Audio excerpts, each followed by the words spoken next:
नबी इस्लाम की कब्र मुबारक के पास आवाज को बुलंद करना आज की डेट में भी गुस्ताखी है। सही बुखारी में शान नुज़ूल है उस आयत मुबारक का सूरतुल हुजुरात की, या अय्युहल्लज़ीना आमनू ला तरफ़अू अस्वातकुम फ़ौक़ सौतिन नबी, ऐ ईमान वालों अपनी आवाजों को बुलंद न करना रसूलुल्लाह की आवाज से, और उनके हुजूर उस तरीके से गुफ्तगू न करो जिस तरह आपस में एक दूसरे को करते हो, कहीं ऐसा ना हो कि तुम्हारे अमाल बर्बाद कर दिए जाए और तुम्हें खबर भी ना हो, यानी तौबा की तौफीक भी ना मिले।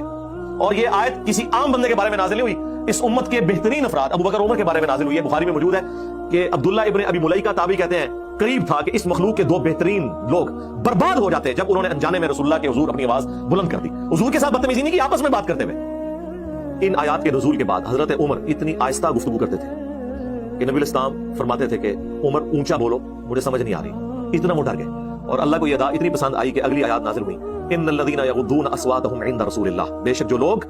रसूलुल्लाह के हुजूर अपनी आवाजों को पस्त रखते हैं, यही वो लोग हैं जिनके दिलों को अल्लाह ने तकवे के लिए चुन लिया है, इनके लिए मग़फ़िरत और अजर अज़ीम है।